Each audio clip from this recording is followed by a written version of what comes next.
Hello po mga kababayan, si Dante Maravillas. Nag-deny si Chis Escudero. Budget insertion. Inaulikam siya mga kababayan na sabi, pumunta not once but twice doon sa Kongreso mga kababayan. Ngayon, ang sabi ni Chis Escudero, demolition job daw ang ginagawa sa kanya at suspetsya niya galing sa Kongres. Ito po, nagpa-press con kanina si Chis Escudero.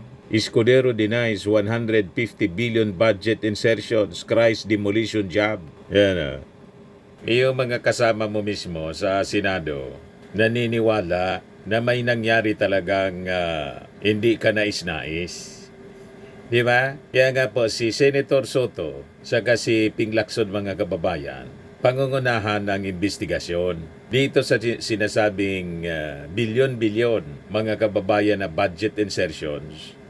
Ang kinabang po si Escudero, si Villanueva, si Bongo at si Bato. Kaya pala. Anyway, ibigay ko sa inyo yung pag-deny mga kababayan kanina ni Senate President Chis Escudero. So sabi dito sa report ng Philippine Daily Inquirer, Senate President Francis Chis Escudero dismissed allegations that he made multi-billion peso insertions sa 2025 national budget at tinawag ang reports na demolition job na ang sabi, ang salarin po ang Kongreso, the House of Representatives. Sinisiraan daw siya ng Kongreso. Bakit ka naman siraan ng Kongreso? Ano naman ang motibo ng Kongres para siraan ka? Di ba? At kung halimbawa, ang Kongres nga yung nag-leak. Sa bagay, yung nahulikam ka doon na pumasok ka sa Kongres, bakit kasi kailangan mong pumunta? Di ba? Ano motibo? Bakit kailangan mong pumunta sa Kongres? Nahulikam. Ayan o. Para siguro kausapin si Speaker Martin Romualdez para sa sinasabing budget, BICAM insertions. Di ba una nang lumitaw yung bilyon-bilyon na ahakot ang ilang mga senador? Tulad ni mismo si Chis Escudero, saka si Joel Villanueva.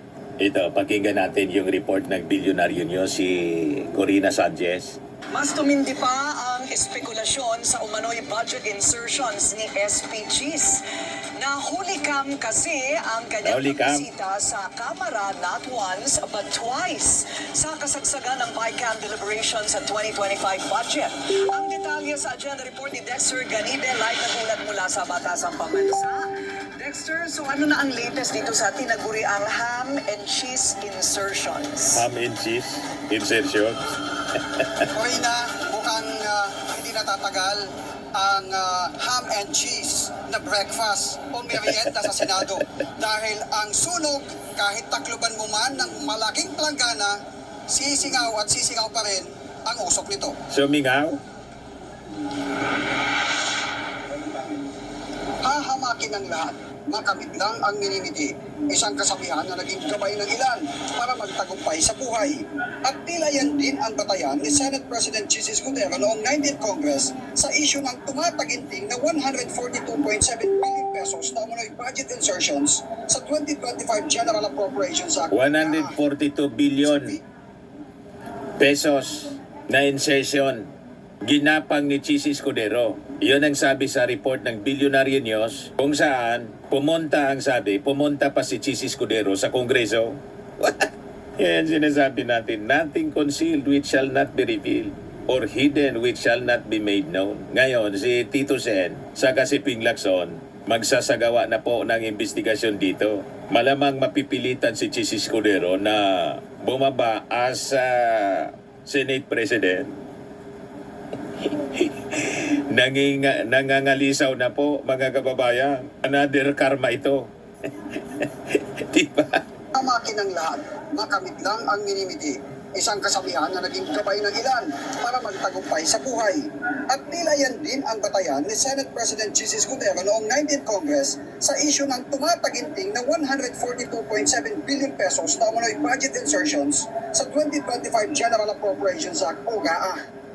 Sa video na nakuha ng Politico.com mula Huli sa ka? security footage ng Batasang Pambansa, makikita si SP Cheese Ayan. sa North Wing hallway papasok sa tanggapan ni House Speaker Martin Romualdez.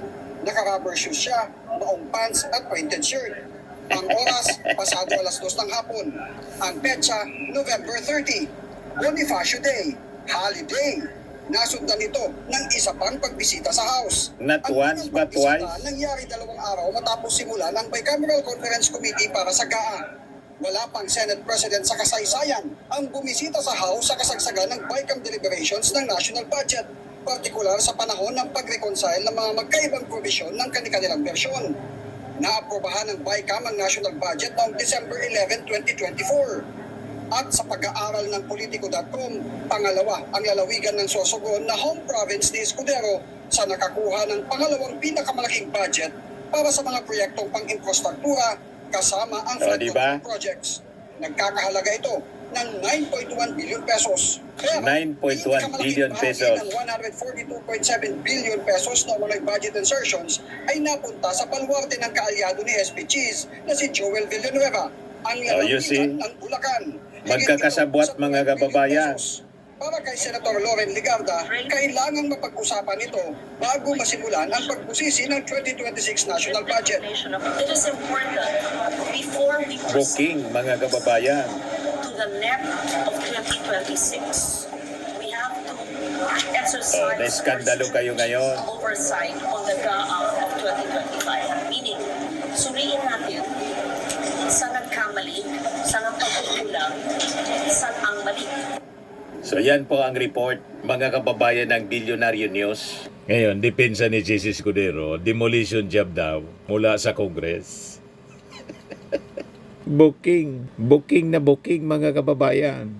Sabay deny, mga kababayan kanina sa press conference. Sabi ni Jesus Escudero, the first claim pa niya that I made a 9 billion insertion for Sorsogon, then 12 billion for Bulacan, then it became 142 billion, which they later changed to 150 billion pesos. So, what is the real figure? At first, they said I acted alone.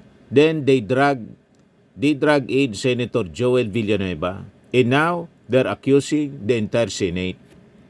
Ang tanong, may nahuli kam kayo. Ano yung rason pala? Ba't pumunta kayo doon sa, sa Congress noong November 30, Bonifacio Day, holiday? First time daw na may ganon na Senate President. Nag-iisang pumunta. Ano yung agenda?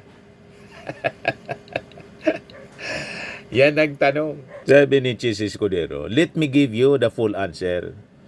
The total proposed amendments to the 2025 budget amount to around 600 billion. There were transfers, removals, and additions. So, if it's true that the Senate changed 150 billion pesos, where is the remaining 500 billion? Sana niya galing ito? And why are they focusing on the smaller amount instead of the larger one? He denied making 150 billion insertion to the 2025 General Appropriations Act. While he confirmed proposing budget changes for Sorsogon, he clarified that this did not amount to 9 billion pesos. Kung hindi 9 billion, magkano? Hindi mo man sinabi. O, di ba? He then argued that the National Expenditure Program submitted by the Department of Budget and Management was not perfect. Hence, there was a need for revisions, not only from the Senate, but also from government agencies that identified areas needing improvement. The accusations, Anya, are too much. Just because we amend the budget, it's immediately labeled an insertion, instantly illegal, instantly prohibited. Does it mean we're gaining from it? That does not seem right. So what are they trying to say? That we don't have the right to revise the proposed budget submitted by the DBM? If we just approve what's submitted, why hold hearings at all? Why does the Constitution grant Congress the power of the purse? Paliwanag ni Jesus Escudero. He emphasized that budget changes only become illegal when done after the enactment of the law. What's illegal is pork barrel, post-enactment intervention, interfering with how and where funds are used after the budget is already approved. Paliwanag ni Escudero. Magpaliwanag ka na lang siguro doon sa investigasyon na gagawin ng kapwa mo mga senador. Pangungunahan ng Senate Minority Leader si Soto at saka ang independent senator na although kasama sa minority, laging independent naman po si Ping Lacson. Doon kasi may cross-examination. Dito, press con, yung mga reporters, kung ano lang yung sabihin ninyo, okay na yun. Kasi unang-una, wala man hawak na documents. Yung mga documents nasa sa inyo. Di ba? Kaya kung ano lang ang sasabihin ninyo, yun na yun. Although some reporters, duda pa rin. Kasi sabi nga po, kapag may usok, may apoy. Lumalagablab na ngayon ang apoy sa budget insertions. Kaya nga naging parte siya ng SONA ng ating Pangulong Bongbong Marcos kasi sa pag-iikot niya, ang dami ng mga flood control projects na ang sabi, in-implement. Pero bakit massive pa rin ang pagbaha? Kaya sabi ng ating Pangulo, kaya sinabi niya yon kasi karap niya yung mga salarin. Maya naman kayo. You see? So sabi ni Escudero, he had already been warned that this issue would be used to tarnish his name and influence the Senate leadership transition. I've already been informed that it will be used against me as part of a demolition job related to the upcoming Senate President election. Kayo po yung by landslide napili na Senate President. 19 votes. Pati nga si Tito Sen pala bumoto sa'yo at ikaw naman binoto mo si Tito Sen. So hindi ka panipaniwala yung depensa po ninyo na may relasyon sa Senate President na gustong impluensyahan. Halangan man yung Kongreso, ano man interes sa pagiging presidente ng Senado, ng mga congressmen, na separate chamber naman po yung Congress, House of Representatives. Kayo siguro, siyempre, bawat isa sa inyo may ambisyon. Pero karamihan, bumoto pa rin sa inyo. At kasama sa nag-question sa insertion, bumoto din sa inyo si Amy Marcos. Hindi ko nga maintindihan kung bakit kini-question niya yung insertion at nasasabit ang inyong pangalan. Pero kayo magkakasama.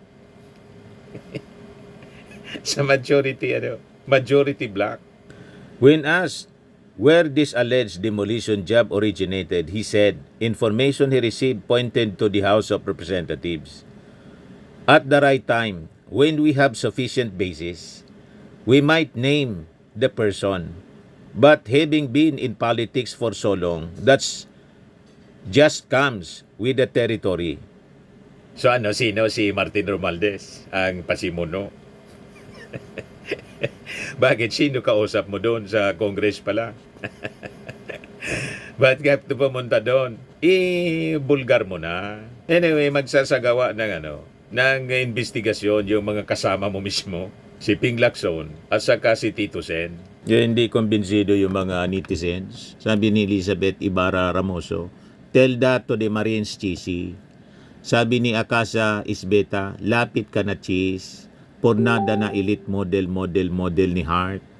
Sabi ni Manuel Javier, denial is no justification for his insertion. What is his evidence that there was no such insertion?